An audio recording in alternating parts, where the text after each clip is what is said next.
So our first lesson, actually it's probably our second lesson in Algebra 2 for our first unit, we're going to discuss polynomial operations. We're just going to discuss adding, subtracting, and multiplying today. Division, just like everything else in math, division makes things more complicated, so we're going to leave that one alone for now. The first idea is we're going to be able to add polynomials together. The idea is you can only add common terms together.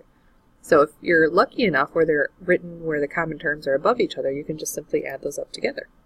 So 3x to the third plus 1x to the third would give us 4x to the third. 2x plus negative 10x squared, is negative 8x squared. Negative 1x plus nothing is still negative 1x. And then negative 7 plus 8 is positive 1. So this would be the answer to the addition problem of those two polys. However, most of the time in math things are written horizontally, so they're not lined up in any way. If you like them written vertically, you could just rewrite the problem. But we're going to start with our lead term, which in this case would be a 9x to the third. There are no other x to the thirds in the problem, so we're just going to write 9x to the third. Then, in standard form, the next term we discuss would be the squared term, the quadratic term. This is the only quadratic term I see, so I'm just going to write down plus 5x squared. And then a linear term, which would be just the x's. We do have a couple of them here. Negative 2x plus 12x would be a plus 10x. And then finally our constant terms of plus 1 and then plus a negative 4. If I added those, I'd get negative 3. So I like my answers to be in what we call standard form. The lead term has the highest exponent, and then it kind of goes down from there. It's not wrong if you don't write it in standard form, but that's the general notation. So same vertical and horizontal setups here for subtraction problems. You have to be careful of subtraction though, because the distribution of the subtraction is usually forgotten in the middle of the problem. So keep going back to it. 8 minus 2 would be 6x to the third. And then negative 3 minus 6 is negative 9x squared. And if you know you're one of those people that doesn't do negative subtraction properly, just use your calculator to double check on a test. Negative 2 minus negative 1 would be negative 1x. Uh-oh, technology's failing me today. And then 9, careful, minus 1 is a positive 8. So horizontally, we're going to have the same issue with you have to group like terms together. I noticed the quadratic term. There's another quadratic term back here, so 2 minus 3 is a negative 1x squared. And then next would be a linear 3x minus 1x. 3 minus 1 would be a plus 2x. And then this one always gets everybody. So there's no constants, but then we're subtracting a negative 4. So this is going to become a plus 4 on the back end. What some kids do is they distribute that subtraction sign through because they end up forgetting it. Alright, so old school, remember when you multiply multiple digit numbers in like, oh gosh, I think we started doing this in like second grade. You start with this first number here, and you kind of distribute it, if you want to think of it that way, which is exactly what you're doing, to each of the numbers in the top row. Well, we're going to do the same thing here with the polynomial. So negative 3 times 4 is negative 12x, or sorry, negative 12. Negative 3 times 2x is negative 6x, and then negative 3 times negative x squared is a positive 3x squared. And if you want, you can put a plus sign in front of that. And then just like when you're in second grade, third grade, you had to remember to put like a placeholder of 0 when you go to do the next part. That's because you want all your terms shifted over one unit.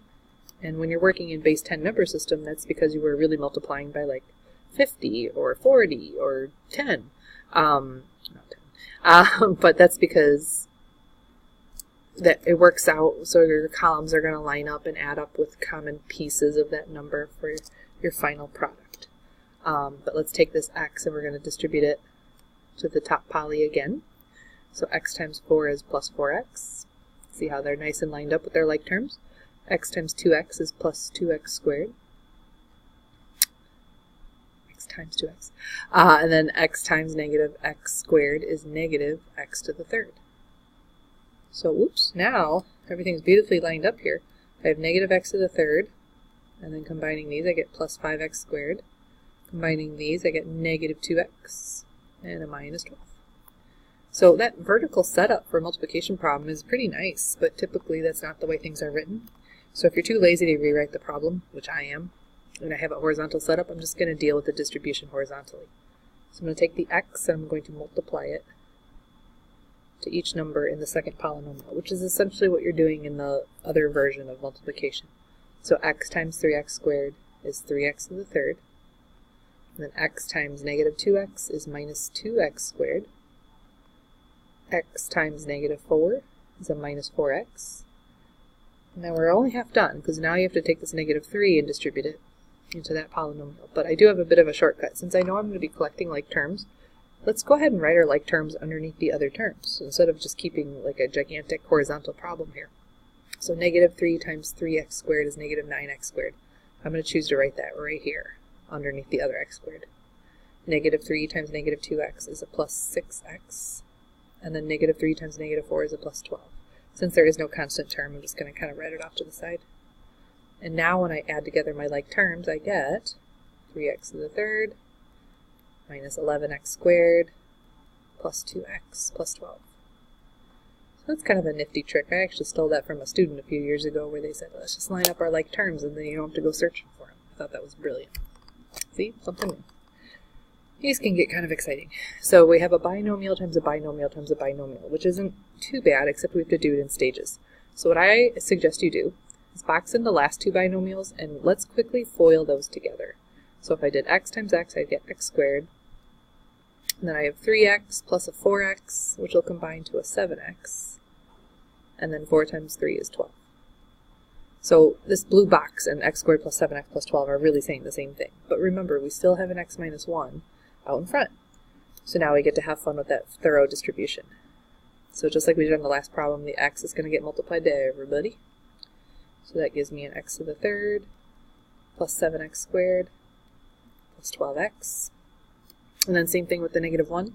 Then I'm going to use that trick from my student where they lined up all the like terms. So that way we don't have to go on a hunt for like terms. So this is negative x squared, negative 7x, and negative 12. And everything's beautifully lined up. So I have 1x to the third still. This would be plus a 6x squared, plus a 5x, and a minus 12. So see, not too bad, just a lot of distribution. This question. X minus 5 squared is not x squared plus 25. It's x minus 5 times another x minus 5. So when I ask you to go ahead and FOIL that out, this guy right here, that becomes x squared minus 10x plus 25. So watch your FOILing, especially on binomials squared. It's not as simple as people want to make it. And then we keep going. X times x squared is x to the third. X times negative 10x is negative 10x squared. X times 25 is plus 25x. And we're going to keep going by distributing that too. So we have plus 2x squared. Line them up. 2 times negative 10x is negative 20x. And then 2 times 25 is plus 50. Look how nice this is. So we have x to the third minus 8x squared plus 5x plus 50. It's just lovely, isn't it?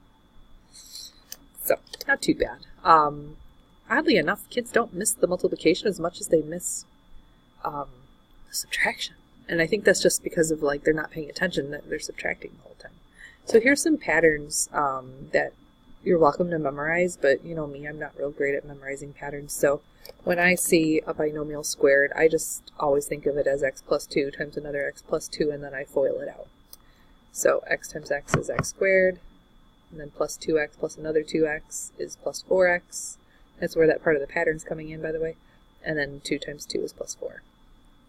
So is it worth it to memorize all these patterns? Probably not.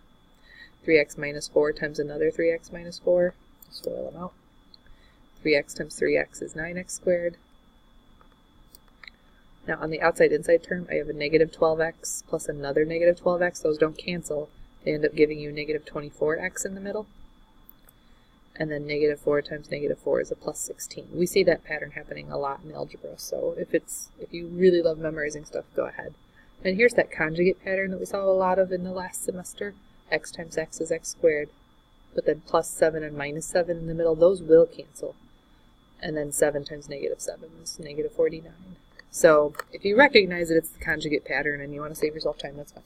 Now this problem looks so easy. because kids think they're just going to cube everything. But what you're really doing is you're taking an x plus 3 times another x plus 3 times another x plus 3. So we're going to have to do this in stages like a couple problems ago where you FOIL these back 2 out. So we end up with x squared, and then we have plus 3x plus another 3x, so plus 6x plus 9. But you still have a whole other x plus 3 that we have to multiply in. So let's distribute. So x times all those gives us x to the third plus 6x squared plus 9x.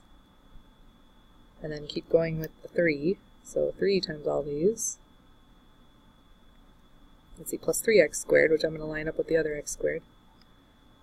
Plus, ooh, careful, 18x plus 27. And then when we add them together, sorry. Alright, so now we're adding up our like terms. So we get x to the third plus 9x squared plus 27x plus 27. So this is the same answer that you would get if you used this expansion pattern. But, you know, like I said, I don't really feel it's worth our time and energy to go through and memorize that. So one more, let's multiply 2x minus 5 3 times. We're just going to do in 2 stages. So it doesn't matter which 2 you multiply first, I just always happen to multiply the back 2 together first. So multiplying those together you get 4x squared, and then we have a minus 10 minus another 10x, which is minus 20x, and then plus 25. And then now we have to go through and distribute again. So 2x to everybody. All right, a little sloppy. 2x times 4x is 8x to the squared, is 8x to the third. And then 2x times negative 20x is negative 40x squared. And then 2x times 25 is plus 50x. Keep going, and again I'm going to use that trick where I multiply and then write the terms underneath, they're like terms. So negative 20x squared, plus 100x, and then a minus, what was that, 125? Yeah, get out of their face. Alright, minus 125. The bell's about to ring, so all these kids are coming in. Alright, let's go fast. 8x to the third minus 60x squared plus 150x, and then minus 125. So, like I said, could I memorize those expansion patterns? Yeah, and they actually come from something called the Pascal's triangle, which is a series of combinations, which you guys don't know about yet. So maybe when you move on to college algebra and pre-calc, we'll take a bit of a shortcut on that. But for now, let's just FOIL them out through full expansion.